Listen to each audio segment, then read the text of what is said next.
Last விலாக்லேயே வந்து சொல்லியிருந்ததில்ல, நாங்கள் வந்து திருப்பதி போகிறோம் அப்படின்ட்டு.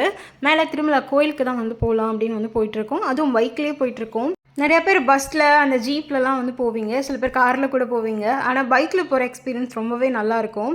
கோயம்புத்தூர்காரங்கெல்லாம் மேலே ஊட்டிக்கு வந்து டீ குடிக்கிறதுக்காக போவாங்கல்ல, அந்த மாதிரி நாங்கள் இங்கேருந்து திருப்பதி மலை மேலே போய் டீ குடிக்கிறதுக்காக 2-3 தடவை வந்து போயிருக்கோம். மலை மேலே போகும்போது இந்த மாதிரி குரங்கெல்லாம் கூட நம்மளால் பார்க்க முடியும், ரொம்ப நல்லாயிருக்கும். அப்புறம் ரோடு வேலை வந்து நடந்துகிட்ருக்கு, அதனால் திருப்பதி போகிறீங்க அப்படின்னா ரொம்ப சேஃபாக கொஞ்சம் மெதுவாக பார்த்து போங்க. ஏன்னா அங்கங்கே ரோடு ஃபுல்லாகவே ரோடு வேலை தான் நடந்துகிட்ருக்கு. அப்புறம் மேலே வந்து ரீச் ஆகிட்டோம். கொஞ்சம் நேரம் ரெஸ்ட் எடுத்து வண்டியை நிப்பாட்டி அந்த மாதிரி தான் வந்தோம். மேலே வந்ததுமே பார்த்தீங்கன்னா வெதர் அப்படியே டக்குன்னு சில்லுன்னு வந்து சேஞ்ச் ஆகிடுச்சு. வந்தது இதுக்காக தானே அப்படின்ற மாதிரி டீ கடையில் போய் டீயை வந்து ஃபஸ்ட்டு வந்து குடிச்சிட்டோம். அந்த சில் வெதருக்கு அந்த டீ குடிக்கிறப்பா அப்படி ஒரு சுகமாக இருக்கும். ஓகே, அடுத்து என்னெல்லாம் பண்ணுறோம் அப்படின்னு அடுத்தடுத்த விலாகில் வந்து உங்களுக்கு காட்டுறோம். ஸோ இந்த விலாக் பிடிச்சி நான் மறக்காமல் லைக் பண்ணிவிடுங்க. பாய்.